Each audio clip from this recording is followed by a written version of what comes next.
no solamente en nuestro ministerio, sino también en muchos lugares sabemos que utilizan pues todos los libros que se han publicado para escuelas dominicales, para reuniones en hogares, etcétera. Ya tenemos en la lista de los primeros estudiantes de la escuela bíblica, de la Escuela de Formación de Obreros del próximo año en Alicante. Ya gracias al Señor se han anotado un buen grupo de hermanos, ya la lista está completa, ya no se puede anotar nadie más, tendrían que esperar para la siguiente tanda. Y recuerden que esto no son así clases simplemente para aprender de la Biblia, sino que el objetivo que pretendemos con estas clases es preparar obreros.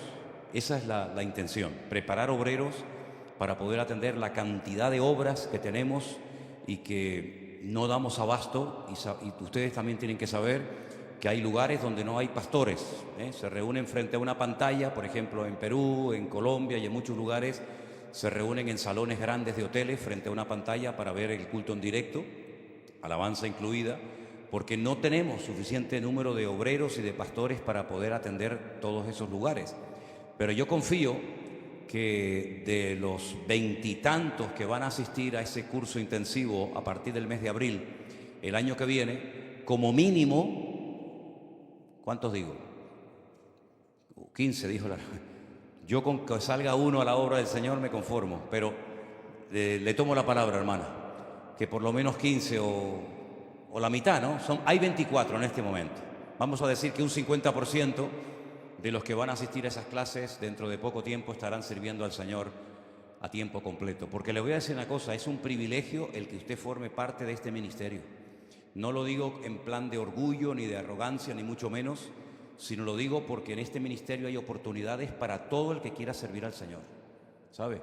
Necesitamos músicos, buenos músicos. Necesitamos maestros de escuela dominical, necesitamos pastores, necesitamos futuras mujeres de pastores también. Sí, necesitamos prácticamente de todo. Y aquí en este ministerio, gracias al Señor, si no es aquí, es allá, y si no más allá, hay oportunidades para servir al Señor. Así que el que no esté sirviendo al Señor, no me eche la culpa ni se me ponga raro. El que no esté sirviendo al Señor, mira, hay 1000 formas de servir al Señor. No te centres. No, lo mío es esto, no, lo tuyo es todo. Yo esta mañana estuve aquí trabajando. Nadie sabe nada. Yo soy el pastor, podría decir, yo soy el pastor. Yo vine aquí a hacer algunos trabajitos que hacían falta en la iglesia. Entonces aquí estamos para todo, para barrer, para fregar. Ahora mismo nuestro hermano Armando me llamó ayer y me dijo, mira, yo tenía que estar el jueves en la iglesia, pero hay tanto trabajo en nuestra finca de Alicante que yo no puedo dejar a Miguel solo. Entonces, ayer habían hecho ya 40 agujeros para los árboles que hemos comprado. De momento hemos comprado 140 árboles con un tamaño considerable y hay que hacer los agujeros para después trasplantarlos. Entonces hay una máquina que hemos comprado para que haga los agujeros, pero la tierra está tan compactada, la tierra está tan dura que no es fácil hacer los agujeros. Entonces el hermano Armando me dijo, mira, yo si no hay problema me voy a quedar hasta el domingo y el domingo estaré en el culto. Así que hoy tenemos en las cámaras arriba a nuestro hermano Luis, al cual le agradecemos. Pero hay trabajo para todo, ¿eh? Y dice, bueno, es que yo soy cocinero. Cocinero, yo estoy desesperado buscando un cocinero o a una cocinera que nos dé de comer 3 meses cuando nos vayamos a Alicante a la finca, a los cursos. Así que si hay algún cocinero, alguna buena cocinera, pues es que estoy buscando músicos, estamos buscando de todo. Y por eso oramos al Señor de la mies para que envíe obreros a la mies. ¿Cuántos dicen amén? Bien, y lo último que quería decir es que vamos a hacer ahora una oración por nuestra hermana Adelaida. Ella está ingresada en el hospital, es la mamá de Yoseli, la suegra de Luis, y en este momento ella está en el hospital, necesita estar en el hospital y también necesita mucho de nuestras oraciones. Así que, por favor, encierra tus ojos un momentito, vamos a orar por nuestra hermana, que el Señor ponga su mano sobre ella y que prontito la podamos ver aquí en la iglesia. El otro día yo no estaba, pero escuché el testimonio de nuestra hermana, tremendo, por cierto, que subió aquí arriba y dio testimonio de cómo el Señor había obrado en su corazón. Para el Señor no hay nada imposible. Por eso en esta tarde nos unimos como pueblo de Dios que somos a favor de nuestra hermana Adelaida, que probablemente esté viendo el culto en este momento, y le mandamos saludos y también oramos por su vida, para que tú, Señor, pongas tu mano sobre ella no nos importa lo que digan los médicos. La última palabra siempre la tendrás tú, Señor. Por eso te pido en el nombre de Jesús que tú fortalezcas todo su ser, Señor. Que todo su ser en este momento sea visitado por el poder de Dios y que veamos a nuestra hermana nuevamente aquí en la iglesia cantando y alabando al Señor juntamente con nosotros. Gracias por su vida. Oramos también por Yoseli, que está allí en el hospital. Trae calma, trae paz a esta familia. Y también oramos, Dios mío, que esta palabra que vamos a compartir esta tarde sea de bendición para todos y para cada uno de nosotros. Te lo pedimos en el nombre de Jesús. Amén y amén. Gloria al Señor. Sigamos orando por nuestra hermana, ¿sí? Por favor. Hermanos queridos, quiero llevarles a Lucas capítulo 15 en esta tarde. Me imagino que ustedes han traído su Biblia y si no, la vamos a poner en la pantalla en un momento. El Señor Jesucristo era un experto, un auténtico experto en contar historias tremendamente interesantes. Esas historias generalmente las conocemos con el nombre de parábolas. Una parábola es simple y llanamente una historia sencilla, fácil de entender, conocida, que guarda y encierra principios y enseñanzas espirituales que nos pueden hacer mucho beneficio espiritual a nuestras vidas. Parábolas, pues si comenzamos a mencionar las parábolas y las historias que el Señor Jesucristo contó, pues son muchísimas. La famosa parábola del sembrador. ¿A quién le gusta la parábola del sembrador? Que además tenemos la ventaja de que Jesús la explicó. No todas las explicó, pero la parábola del sembrador, muy bonita, de los terrenos, de las aves que se comen la semilla, de la que cae junto al camino. A mí es una parábola que siempre, no sé por qué, me ha gustado muchísimo. La parábola de las 10 vírgenes, ¿se acuerdan? Aquellas 10 chicas que fueron a esperar al novio, se quedaron dormidas, cuando se despertaron se dieron cuenta 5 de ellas, 50%, que no tenían aceite de repuesto y no pudieron entrar a la boda, no pudieron entrar a disfrutar de la comunión del novio. La parábola de mostaza, la semilla más pequeña de todas, que dice que se hace un arbusto, se hace un árbol gigantesco, de tal manera que las aves del cielo vienen y hacen sus nidos. Podríamos contar un montón de parábolas, pero curiosamente, no sé si ustedes se han dado cuenta, en el capítulo 15 del Evangelio de Lucas hay 3 parábolas. Hay una parábola de una pobrecita oveja que se pierde y no sabe volver a casa y el pastor tiene que ir a buscarla. Hay una parábola de una señora, de una mujer que perdió una moneda, perdió dinero y no lo encontraba hasta que finalmente barrió y la encontró y fue un gozo tremendo, ¿no? Poder volver a encontrar su moneda perdida. Y hay una parábola que no sé por qué la han llamado la parábola del hijo pródigo. Y digo no sé por qué, porque la parábola no solamente nos habla del hijo pródigo. Si solamente la parábola la tratamos como un hijo rebelde, un hijo que se fue de casa, estamos mutilando la historia. La historia es más amplia. La historia nos habla de un padre que tiene que soportar la rebeldía de un hijo que pega un día un portazo y se marcha a lejanas tierras y vive perdidamente hasta que volviendo en sí vuelve a la casa del padre y el padre lo perdona y hace una fiesta y hace un banquete y restaura la armonía familiar. Pero oye, por favor, no nos olvidemos de que la historia es más larga.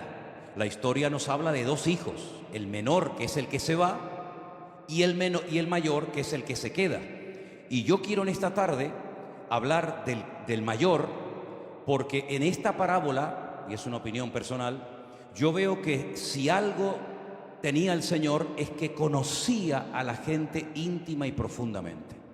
A Él no se le ocultaba nada. Él lo que hace en esta parábola es una radiografía de la naturaleza del hombre.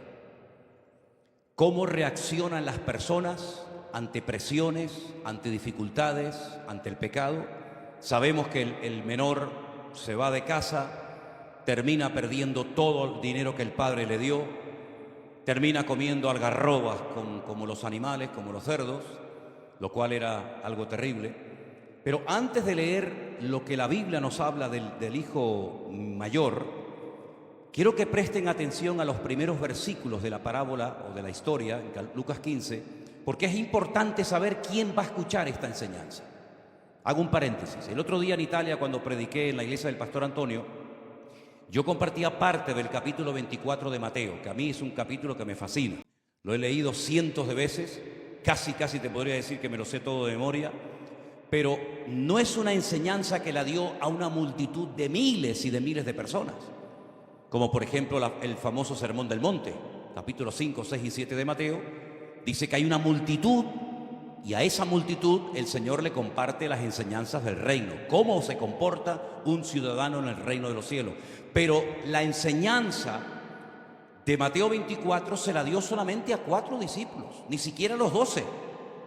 Y la enseñanza viene a raíz de una declaración que hace el Señor, o si lo prefieren, una profecía que da el Señor en el monte Moriah, cuando al salir del templo los discípulos se le acercan aparte y le enseñan los edificios del templo, y el Señor Jesucristo se les queda mirando y les dice: mirad bien todo esto, porque no quedará aquí piedra sobre piedra que no sea destruida. Ellos salen del monte Moriah, cruzan el torrente del Cedrón, y cuando están dentro del monte de los Olivos, concretamente en el huerto de Getsemaní, dice el Evangelio de Marcos que solamente 4, y eran 12, solamente 4 de sus discípulos, y nos da el nombre, Pedro, Jacobo, Juan y Andrés, llamándolo aparte, fijaros, llamándolo aparte, le dicen al Señor: Señor, dinos cuándo serán estas cosas, qué señal habrá de tu venida y del fin del siglo. Y una enseñanza impresionante, tremendamente profunda, se la da solamente a 4 discípulos. Se ve que al resto no le interesaba la respuesta, ¿no? Ni siquiera preguntaron. Pero en Lucas capítulo 15 nos dice quiénes eran las personas que van a escuchar estas 3 parábolas. Dice en el versículo 1: se acercaron a Jesús todos los publicanos y pecadores para oírle. Bueno, ya sabemos que parte de la audiencia son publicanos, es decir, judíos recaudadores de impuestos para el Imperio Romano. Un insulto de la época era llamarte publicano o traidor. Eres un judío que estás recaudando impuestos para el imperio opresor, en este caso el Imperio Romano. Eran personas despreciadas, nadie quería tener comunión con ellos, mucho menos ir a su casa a comer, cosa que Jesús hizo en varias ocasiones, incluso con el jefe de los publicanos, como por ejemplo era Zaqueo. Así que publicanos y pecadores son parte de la audiencia que van a escuchar las 3 parábolas de Lucas 15. Pero además, el versículo 2 dice: y los fariseos y los escribas murmuraban diciendo: este a los pecadores recibe y con ellos come. Es decir, que hay una inmensa mayoría de pecadores y de publicanos que le van a oír, y también dentro de esa audiencia hay religiosos, que por cierto no han cambiado, siguen siendo exactamente igual que hace 2000 años. Ese espíritu religioso los ha secado espiritualmente de tal manera que se comportan, actúan, piensan y hablan exactamente igual que como Jesús los describe en el Evangelio de Mateo capítulo 23. Ya sabemos qué tipo de audiencia tiene delante. Por una parte, pecadores, publicanos, fariseos y escribas, y lógicamente sus discípulos. Ahora vamos a Lucas 15 y encontramos las palabras del hermano mayor, que son de las cuales yo quiero hablar en esta noche. Su hijo mayor estaba en el campo y vino y llegó cerca de la casa y oyó la música y las danzas. Y llamando a uno de los criados le preguntó qué era aquello. Él le dijo: tu hermano ha venido y tu padre ha hecho matar el becerro gordo por haberle recibido bueno y sano. Versículo 28. Entonces se enojó y no quería entrar. Salió por tanto su padre, y le rogaba que entrase. Mas él respondiendo le dice al padre: he aquí tantos años te sirvo, no habiéndote desobedecido jamás, y nunca me has dado ni un cabrito para gozarme con mis amigos. Lo cual es rotundamente falso, y después lo vais a ver. Pero cuando vino tu hijo, que ha consumido tus bienes con rameras, no sé de dónde sacó esa información, porque la Biblia no la cuenta, has hecho matar para él el becerro gordo. Él entonces le dijo: hijo, tú siempre estás conmigo y todas mis cosas son tuyas, mas era necesario hacer fiesta y regocijarnos, porque tu hermano era muerto y ha revivido, se había perdido y es hallado. La Biblia dice al principio de la parábola que el hijo menor, versículo 12, le dice al padre: dame la parte de los bienes que me corresponde, y dice a continuación, tomen nota, y les, a los 12, y les repartió los bienes. Por lo tanto, eso de que nunca me has dado ni un pequeño cabrito para gozarme con mis amigos es rotundamente falso. Él también recibió la parte de la herencia. Hablemos un minutito, aunque no es mi objetivo, un poquito del muchacho, del que se va, del pródigo. Y tenemos ahí en la pantalla, la vamos a poner ahora, la definición de la palabra pródigo, para que nos hagamos una idea qué es lo que significa esta palabra y por qué aparece en la Biblia. La palabra pródigo se emplea para hacer referencia a una persona que desperdicia y consume su hacienda en gastos inútiles y sin medida ni razón. ¿Qué les parece? Además, esta palabra pródigo se emplea para el que desperdicia generosamente la vida u otra cosa estimable, y es el que malgasta sus bienes y se aleja de Dios. Así era el que se fue. Y yo no sé ustedes, pero yo he escuchado tantas predicaciones sobre el hijo pródigo. Es más, la primera predicación que oí en mi vida en una iglesia evangélica precisamente fue sobre el hijo pródigo. Incluso me molestó al principio oír al pastor hablar del hijo pródigo, porque honestamente pensé que mi madre le había contado algunas cosas de mí y pensé que él se estaba dirigiendo a mí, lo cual era rotundamente falso. Ya puedes quitar la definición, gracias. El hijo mayor no se fue, se quedó en casa. Podía haberse ido, pero prefirió quedarse. Y aparentemente, digo aparentemente porque a veces las apariencias engañan, es un ejemplo de hijo. De hecho, él presume de que nunca ha desobedecido al padre. Jamás te he desobedecido. Está presumiendo de que es bueno. Parece un hijo ejemplar, fiel y trabajador, pero oculta sus sentimientos. Es una persona que está resentida y por eso juzga a su hermano, lo acusa y tiene la desfachatez de enfadarse con su padre. Si tenemos que decir a quién representa o tipifica el padre, yo creo que la conclusión que todos tenemos más o menos es que representa a nuestro Dios, ¿sí o no? El carácter de nuestro Dios, amoroso, misericordioso, restaurador, etcétera, etcétera. Se enfada con el padre. No se gozó en ningún momento ante la noticia de que su hermano había retornado, sino más bien todo lo contrario. Porque para él su hermano no era su hermano, era un competidor. Era alguien que venía a opacar su presencia y su influencia en el hogar.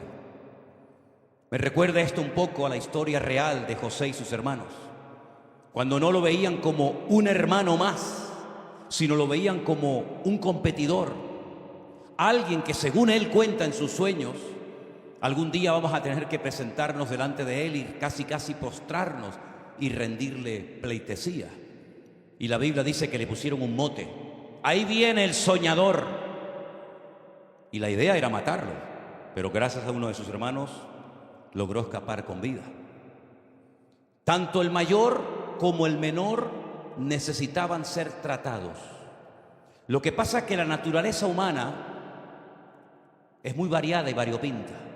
Hay algunas personas que ante un problema reaccionan como el menor, se manda a mudar y no quiere saber nada del padre, ni de la casa, ni del hermano, ni de nada. Pero hay otros que son como el mayor, que se quedan y entonces convierten su vida en una jaula donde no saben tratar con sus emociones.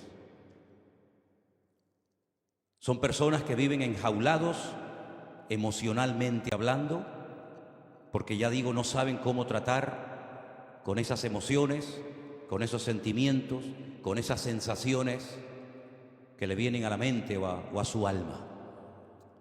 El mayor se sintió desplazado y aquí descubrimos algo muy importante.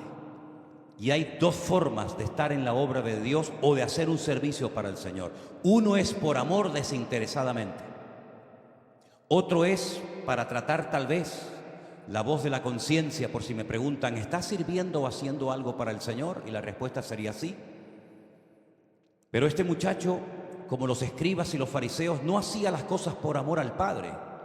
Hacía las cosas para mantener su posición en el hogar. Y por eso, repito, cuando el hermano viene de lejanas tierras, él ve que su hermano le viene a hacer sombra y no es capaz de entrar en la fiesta que ha organizado su padre. No acepta la decisión de su padre, se enfada con su padre, es decir, entre comillas, se enfada con Dios. No acepta que Dios perdone y restaure a uno que desde su punto de vista no merece ni una sola oportunidad más. Porque es cruel. Es una persona que está herida y por lo tanto su herida es mayor que el amor o el aprecio, la compasión que puede sentir hacia su hermano. Él no se siente ni amado, ni respetado, ni tenido en cuenta. Y entonces cae víctima de los celos. Y los celos lo que hacen es que cada vez ensanchan más su herida y no sabe cómo actuar. Y su forma de actuar es exactamente igual que la de su hermano, rebeldía, enfadado con el padre. Lo que pasa es que este siempre se quedó dentro y parece que era el niño bueno y el otro era el niño malo. Ahora, psicológicamente, y te digo por experiencia también espiritualmente hablando, y hace años yo di un estudio amplio sobre las heridas del alma, porque hay muchísimas personas en el mundo cristiano evangélico heridas del alma. David fue uno de ellos en un momento puntual de la vida, que dice que incluso ni podía cantar porque le dice al Señor, saca mi alma de esta situación, saca mi alma de la cárcel para que pueda alabar tu nombre. Porque la Biblia dice que cuando alguno está alegre, el Señor le dice, ponte a cantar. Y cuando te cuesta cantar y cuando te cuesta expresar tu alabanza, es porque tu corazón tal vez no está lo alegre que debería de estar. Y este mensaje y a este personaje yo lo he llamado el síndrome del príncipe destronado. En psicología, esta misma situación se conoce como el síndrome del hermano mayor. Ocurre cuando el papá muere y se le dice a uno de los hijos, papá ya no está en casa, pero tú ahora eres el hombre de la casa. Y es un crío, es un niño con 7, 8, 9, 10 años, y se le pone sobre sus hombros la responsabilidad que tenía que ocupar su padre, pero que como ahora no está, ahora tú eres el hombre de la casa. Él tiene que cuidar de sus hermanos menores, tiene que cuidar de su madre, y parece como que nunca se puede enfadar, nunca puede perder su posición, porque ahora es el hombre de la casa. Y eso, repito, en psicología se conoce como el síndrome del hermano mayor. Y a muchos los termina aplastando, y recientemente hemos escuchado el testimonio de un hermano mayor que terminó quitándose la vida al ver que su hermano pequeño había muerto y tal vez él no fue capaz de defenderlo o de hacer algo por él. El estrés, la ansiedad, problemas de salud comienzan a aflorar en personas que tienen una excesiva presión sobre sus vidas y no saben cómo lidiar con todo esto. Y entonces lo que ocurre es que comienza a aflorar su realidad que no conocimos hasta el versículo 25. Los primeros versículos nos hablan de su hermano y de su padre, y no sabíamos absolutamente nada de él. Pero me llama la atención, como lo dije el otro día, que la Biblia habla de la obediencia y de la desobediencia. En otras palabras, no oculta información acerca de lo que ocurre cuando una persona desobedece, como también nos habla de las bendiciones que vienen cuando una persona obedece. Pues en esta parábola Dios no oculta la realidad de que hay algunos que no se van, que están en casa, pero están a lo mejor peor del que se fue. Porque a lo mejor a este le hubiera gustado también cometer los pecados de su hermano pequeño, pero no tuvo el valor de hacerlo y se quedó en casa. Y ahí están los escribas y los fariseos, que son los hermanos mayores, aquellos que se creen en posesión de la verdad, en el monopolio de la verdad, porque ellos consideraban a todos los demás como gentuza, como gente que no merecía ningún tipo de trato. Sin embargo, ellos eran capaces, incluso cuando subían al templo a orar, de presentar su currículum delante de Dios y decir como aquel fariseo: yo ayuno 2 veces a la semana, doy diezmos de todo lo que gano, no soy como este. Sí, yo soy diferente. Sin embargo, delante del Señor estaba aún más perdido que el pobre publicano que no se atrevía a levantar su mirada. El hermano mayor es una persona que está ofendida, es una persona que no es capaz de entrar a una fiesta donde el padre está regocijándose con su hijo que recién ha venido de lejanas tierras, y es capaz, vengan conmigo, un poquito más adelante, en el versículo 30, la palabra de Dios dice: pero cuando vino este tu hijo, qué forma más despectiva y horrible, ¿no?, que ha consumido tus bienes con rameras. Yo no sé de dónde sacó esa información, porque Jesús en la parábola no dice que el muchacho estuvo con rameras. No digo que no estuviera, pero en ningún momento la Biblia menciona eso como algo malo en su currículum.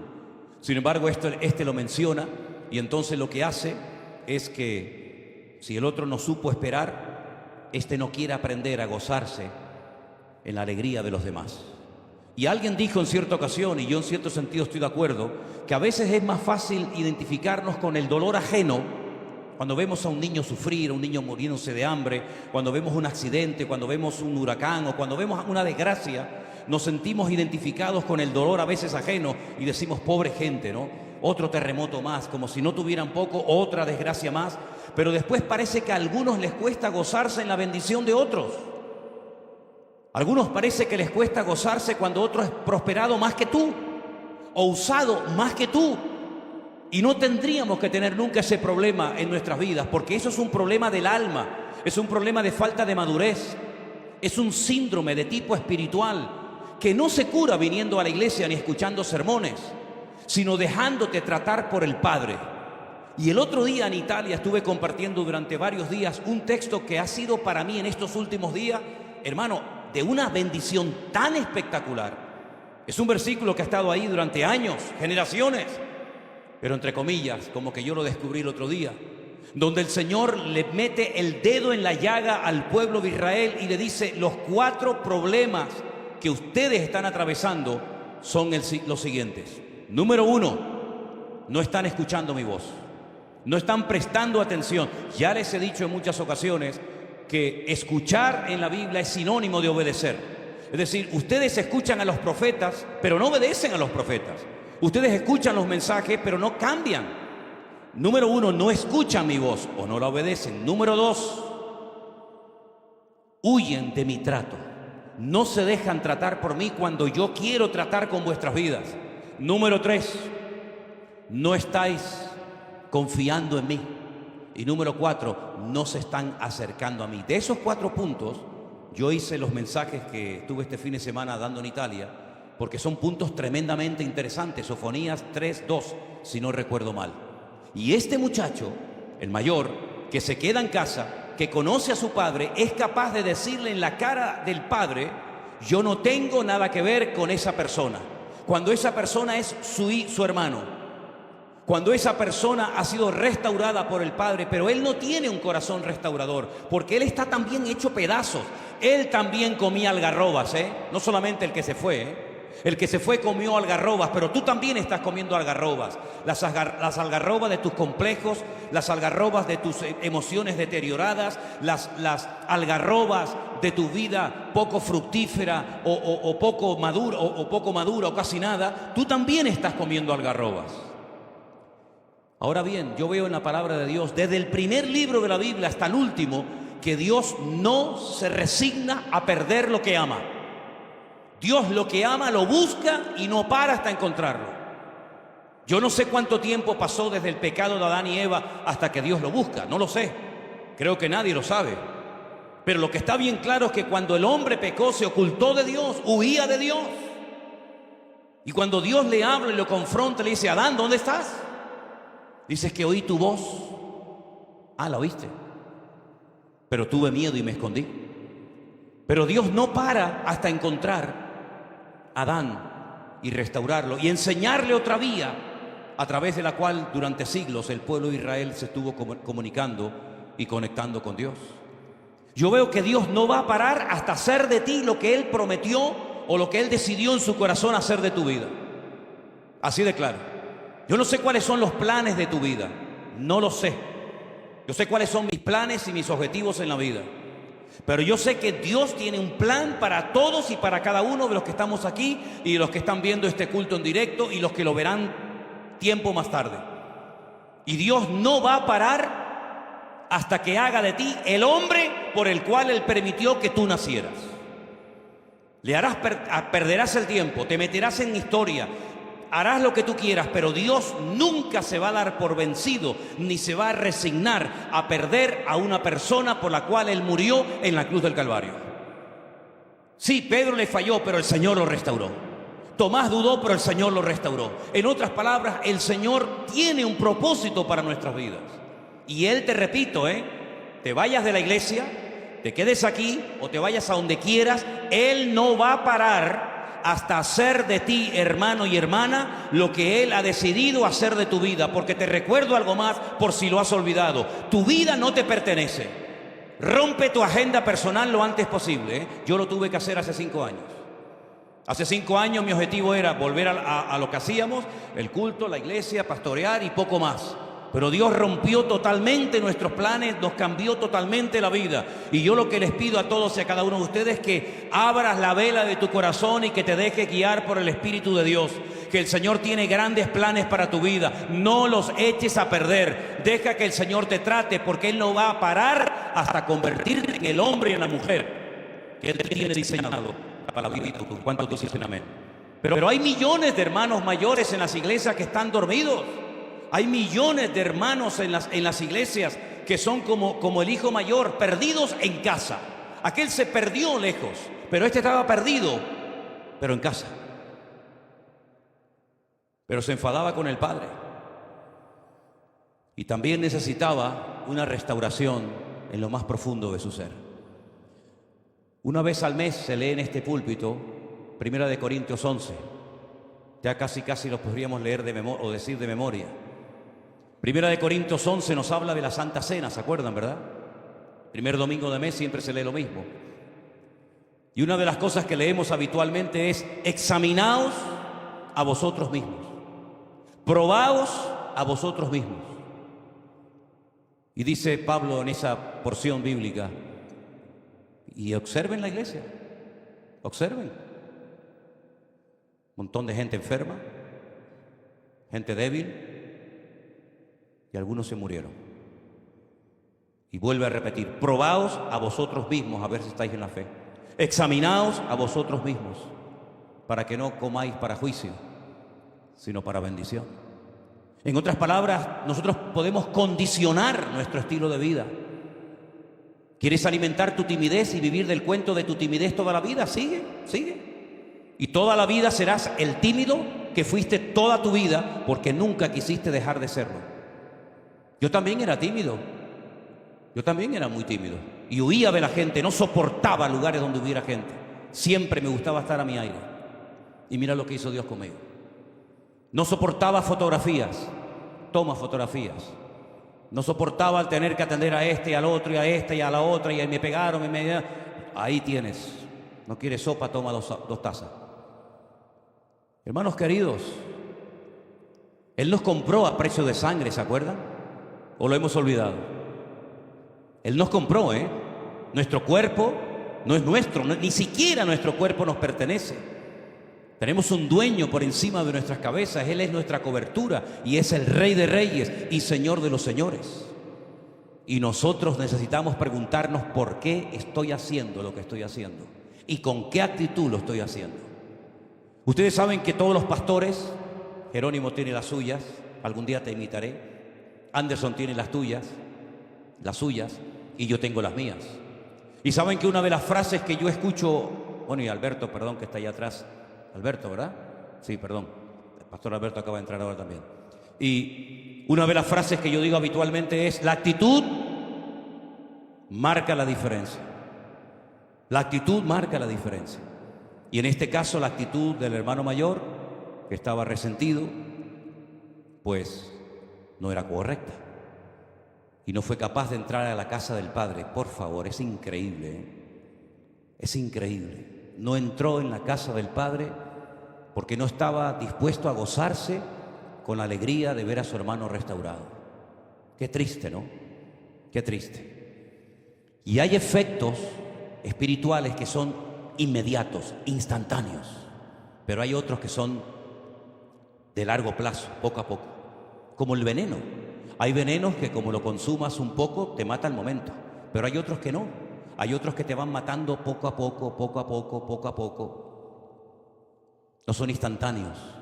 Y hay pecados, hay actitudes, hay heridas que la manifestación de dicha herida o dolor es instantánea, pero hay otras que no. Hay otras que son como la carcoma. La Biblia dice que hay un pecado, que es el de la envidia, que es como carcoma. La carcoma es algo que va comiendo y comiendo lentamente la madera hasta que llega un momento que por fuera es un mueble muy bonito, pero lo tocas. Yo me acuerdo que mi madre en Las Palmas tenía un mueble así. Decía, no abras el cajón, porque cuando abrías el cajón se te quedaba en la mano. Era un montón de polvo, un montón de serrín. Estaba comido por la carcoma, pero por fuera era muy bonito. Hermanos queridos, en esta parábola encontramos un reflejo de las actitudes de nuestros corazones. Y el Señor era un experto en apuntar con su dedo en el lugar indicado. A uno lo tiene que restaurar, uno tiene que humillarse, uno tiene que pedir perdón y volver a su casa.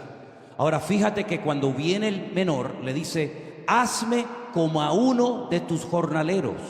¿Por qué no dijo hazme como a uno de tus esclavos? Porque los esclavos eran propiedad del amo. Los esclavos no podían salir de la casa porque eran propiedad de su amo. Y los jornaleros eran personas que eventualmente se contrataban tal vez para recoger la cosecha o para sembrar en el campo, pero no pertenecían al amo. Eran personas que iban y venían, se contrataban por jornadas, por una semana o 15 días o lo que fuera. Y él lo que dice, yo ya no soy digno ni siquiera de formar parte de tus cosas como pertenencia, sino como un jornalero, como una persona que va y viene. Y el Señor no quiere que tú vivas una vida cristiana de vaivenes, ahora sí y ahora no. Él necesitaba cambiar su forma de pensar, porque su forma de pensar lo hizo creer que fuera de la casa y lejos de la casa del Padre sería más feliz que en la casa del Padre. Él no supo esperar. Él le exige al Padre, si leen la parábola, dame la parte de los bienes que me corresponde. Él no supo esperar a la muerte del Padre. La decisión de entregar la herencia era del Padre, no de los hijos, pero él presiona al Padre y entonces es el que presiona, es como la gotera continua que no para y no para hasta conseguir lo que quiere, aunque esté equivocado. Él tiene que tener muchos cambios en su vida, sin lugar a dudas, y tiene que caer muy bajo y estamparse contra la pared para volver en sí mismo y darse cuenta de que está destrozando su vida. Pero ¿saben lo que siempre me ha llamado la atención de esta historia? Pero desde el primer día, que el Padre nunca fue detrás del Hijo. Nunca. El Padre no dice, pero hijo, ¿a dónde vas? Y salió corriendo, pero vente. No, el Padre se quedó donde tenía que estar, en la casa. El que está fuera de lugar eres tú, no yo. Yo estoy donde tengo que estar. Sin embargo, el otro se quedó en el hogar del Padre, pero era una persona que al no hablar, al no manifestar lo que había en su corazón, parecía que era el mejor de los dos. Pero sin embargo la palabra del Señor nos enseña que cuando comienza a hablar, madre mía, está lleno de orgullo. Le dice, tu hijo, yo no voy a entrar en esa fiesta, yo no te he desobedecido jamás. Es decir, que cuando abre la boca comienzas a descubrir a un personaje que hasta este momento está camuflado, se ha metido en un activismo. Él está todo el día trabajando y trabajando, incluso le llega a echar al Padre en cara, es que no tienes ni un detalle conmigo. Hermano, te voy a decir una cosita, se lo digo a todos, ¿cuántos detalles ha tenido Dios contigo? Piensen en esto un momentito, ¿cuántos detalles ha tenido el Señor con nosotros? La lista sería interminable. La cantidad de detalles de amor que ha tenido el Señor con nosotros, como si nosotros nos los mereciéramos, ¿no? ¿O es que nos merecemos las bendiciones impresionantes que está experimentando nuestro ministerio, hermano? ¿Nos merecemos eso? ¿Nos merecemos eso? ¿Nos merecemos que Ayer, por ejemplo, así improvisadamente hicimos una reunión de acción y había más de 500 personas conectadas. Nos merecemos que podemos decir, yo quiero servir al Señor en Colombia, pues venga para Colombia. Yo quiero servir al Señor en Perú, yo quiero servir al Señor en México, quiero irme a servir al Señor a la península. ¿Nos merecemos tener tantas puertas abiertas que no damos abasto con lo que tenemos? ¿Nos merecemos todo esto que está en la plataforma? Si ustedes comienzan a sacar números de todo el dinero que hay aquí adentro. Yo me acuerdo cuando el pastor Alberto colocó estos aparatos de aire acondicionado, cuando me pasó la factura, me dieron ganas de mandarlo a la isla de Lobos. Y el Señor nos ha dado una iglesia donde podemos estar cómodamente, donde podemos estar aquí tranquilos, criando a nuestros hijos, viendo cómo los niños juegan y corren y sudan y disfrutan, ¿verdad? Acabo de subir con Adriel ahora a la habitación de arriba, donde hay un maniquí con las vestiduras del sumo sacerdote, y disfruta poniéndose el gorrito del sumo sacerdote, ¿no? Es una bendición tremenda el poder estar en este lugar tan hermoso que el Señor nos ha dado, aunque Elena ya me viene diciendo últimamente, hoy hay que buscar un lugar más grande para la iglesia, hay que buscar un lugar más grande. Digo, yo ya no tengo energía para eso, eso se lo voy a dejar a Anderson y a Jerónimo, yo ya no tengo energía para eso, estoy en otra onda ahora mismo. La cantidad de detalles que ha tenido el Señor con nosotros, ¿verdad? Toda la ropa que tienes, toda la ropa que tienes, madre mía. ¿Podrías tú montar tu propio rastro particular? Tú montarías mañana un rastro con todos los zapatos, todas las camisetas, todos los pantalones, todas las camisas, todo lo que tienes, tú montarías un rastro mañana. Tienes coche, ¿verdad? Algunos tienen moto, gloria a Dios. Tienes una casita donde poder refugiarte. ¿Quién nos iba a nosotros a decir hace 5 años que íbamos a tener una finca en la península y que íbamos a plantar cientos de árboles? ¿Quién nos iba a decir eso si no podíamos pagar ni el alquiler de la iglesia? Cuando aquel domingo famoso vino aquel señor y nos dio el equivalente a 3 meses que casi debíamos, más aparte del IRPF, los impuestos, ¿quién nos iba a decir a nosotros que íbamos a tener esas propiedades en la península? ¿Verdad? Hermanos queridos, nuestros corazones tienen que estar tan agradecidos que yo me emociono cada vez que conozco gente nueva y nos dicen, yo me convertí a través de ustedes, yo escuché los devocionales, yo escuché un culto, yo escuché a este pastor, escuché al otro pastor. Me emociono después de estar tantos años metidos en esto, porque me doy cuenta de que el Señor ha sido tan bueno con nosotros, hermanos, pero tan bueno con nosotros, que no hay ni una sola queja en nuestros corazones hacia el trato que Dios ha tenido conmigo. Yo no sé hasta dónde nos permitirá ir el Señor, no lo tengo ni idea.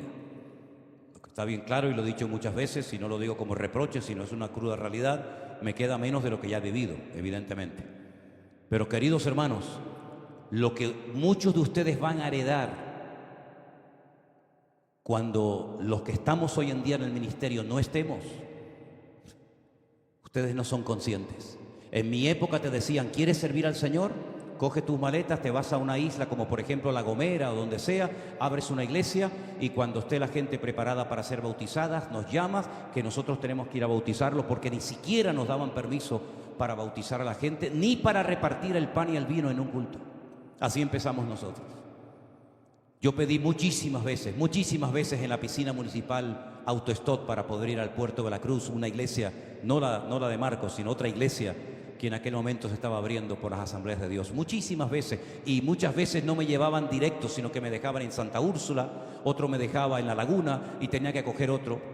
Y después por la noche, sin un duro en el bolsillo, me tenía que volver otra vez en autostop a la calle Goya y Velázquez a pegarme una ducha después de haber sudado un montón con un trozo de manguera así que me había dado un pastor, un misionero americano, para poder ducharme. Y qué privilegio poder orar hoy en día para decir, Señor, manda obreros que los podemos atender, los podemos cuidar, podemos darle trabajo a otras personas, que es una de las cosas que más me gusta en esta vida, poder darle trabajo a la gente. Hermano, ¿no está tu corazón agradecido? ¿No está tu corazón agradecido? Vamos a ser como este que dijo, ni un cabrito me has dado, ni un cabrito, nos ha dado rebaños enteros, hermanos. No un cabrito, rebaños enteros nos ha dado. Ahora en enero se marcha Damaris, y no esta Damaris, sino Damaris, la esposa de Alberto, a Estados Unidos, hermanos. Nosotros hemos hablado con los hermanos de Estados Unidos para que la obra en Estados Unidos los atienda y los cuide los 3 meses que van a estar allí. ¿Cuándo se nos pasaba por la cabeza poder mandar a una persona a otro país para poder ayudar a nuestros hermanos allí que no tienen un pastor fijo? ¿Cuándo se nos pasaba eso por la cabeza? Sin embargo, el Señor ha sido tremendamente bueno con nosotros. No hay ni la más mínima queja en nuestros corazones, como lamentablemente la hubo en este muchacho que dice: ni un cabrito me has dado para gozarme con mis amigos. Ah, si te hubiera dado un cabrito te hubieras gozado con tus amigos, ¿verdad? ¿Y por qué no te gozas con tu hermano? Porque si buscas gozo, si buscas alegría y si buscas buena comida, ahora tienes la mesa servida. Entra y come con tu hermano. Pero no, él prefería gozar comiendo un cabrito con sus amigotes que entrar a la casa del Padre y dar un abrazo a su hermano y decirle: mira, perdóname, perdóname, te critiqué, te juzgué, te traté mal, pero vamos a restaurar la paz en el hogar, porque eso es lo que el Señor quiere para nosotros. Así que, mis queridos hermanos, hagamos siempre todo con una buena actitud, no esperando nada del hombre, que es la mejor manera de no ofenderte nunca, no esperando nada del hombre, pero sabiendo que el Señor no nos debe nada a ninguno de nosotros. No dejes en ningún momento que una herida, que un resentimiento, que un temor, que un complejo, que una duda o lo que sea te desplace. Porque quiero terminar diciendo esto: el capítulo 15 del Evangelio de Lucas nos habla de 3 cosas que se pierden. Yo añadiría 4. Se pierde una oveja, pobrecita. Se pierde una oveja porque es un animal torpe, un animal casi diríamos que inútil, no tiene sentido de la orientación. Y hay gente que se ha perdido en la vida porque son inútiles, porque son torpes espiritualmente hablando. Pero gloria a Dios que tenemos un buen pastor que nos va a buscar cuando cometemos torpezas y equivocaciones, y a pesar de nuestros errores como ovejas descarriadas, porque todos nos descarriamos como ovejas, ¿verdad? Cada cual se apartó por su camino. Tenemos a un buen pastor que nos va a buscar. Amén, hermanos. Pero también tenemos una moneda, y la moneda, ¿qué culpa tenía? Ninguna. Pero otra persona que tenía que haber cuidado de la moneda no cuidó adecuadamente. Y puede ser que la persona que tenía que haberte cuidado no te cuidó y te perdiste. Como aquel muchacho que lo cuidaba una mujer que salió corriendo y se le cayó de los brazos y se quedó lisiado de los pies para toda la vida. Así que a veces nos perdemos por nuestra torpeza, por nuestra ignorancia, y a veces vamos a decir que nos perdemos porque alguien que nos llevaba en brazos nos dejó caer y nos descuidó. Pero igualmente el Señor no paró hasta encontrar la moneda, lo perdido. Y después estos 2 hijos, el que se va y el que se queda, ambos están perdidos. Yo me siento identificado con el hijo pródigo. Repito, esta fue la primera predicación que oí en mi vida. Yo quise volver a la casa del Padre, pero lo que no quiero es estar nunca perdido en la casa del Padre. Yo me perdí en el mundo, no demasiado tiempo, pero estuve en el mundo, fui hijo pródigo, pero volví a la casa de mi Padre. Pero aquí ahora en la casa no quiero estar perdido, quiero estar activo, y que todo lo que haga no lo haga como reproche, no lo haga para llamar la atención, no lo haga para sentirme bien conmigo mismo, sino lo hago porque amamos al Señor. Y cualquier cosa que usted haga, hágalo con amor, como para la honra y la gloria del Señor. Y entonces el Señor, si lo cree conveniente, pues nos bendecirá y nos ayudará para convertirnos en cristianos maduros y firmes en los caminos del Señor. Si hay alguien perdido en la iglesia, si hay alguien esta noche perdido aquí dentro, lo que tienes que hacer es entrar en el gozo de tu Señor y decirle: Señor, yo no quiero estar perdido en la casa de Dios. Yo no quiero estar perdido en la iglesia. Yo quiero servirte con alegría, con gozo. Y si tienen que ser restauradas áreas de tu vida, ¿qué problema hay? ¿Acaso el Señor no lo puede hacer? Amén, hermanos. ¿No ha restaurado a gente peor que nosotros? Yo nunca negué públicamente a Jesús. Pedro lo hizo, y el Señor le dio una segunda oportunidad, cosa que el hermano no quería hacer con su hermano menor. Hay gente que no le da una oportunidad nunca a la gente. Me fallaste y ahí te quedas. Porque hay gente que es muy cruel con los demás, no con él o con ella. Con los demás son tremendos.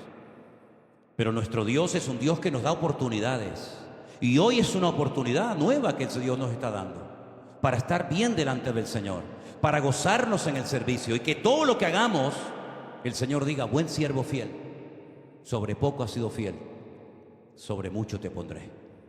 Que nunca el síndrome del príncipe destronado se apodere de nuestra vida, sino que sepamos que en Cristo estamos en una posición correcta y exacta, y de ahí nada ni nadie nos podrá separar jamás, porque el Señor nos cuidará todos los días de nuestra vida. ¿Cuántos dicen amén? Cierre sus ojos, hermano y hermana. Ahí donde usted está. Pídale al Señor en esta tarde lo que usted crea conveniente que necesita su vida.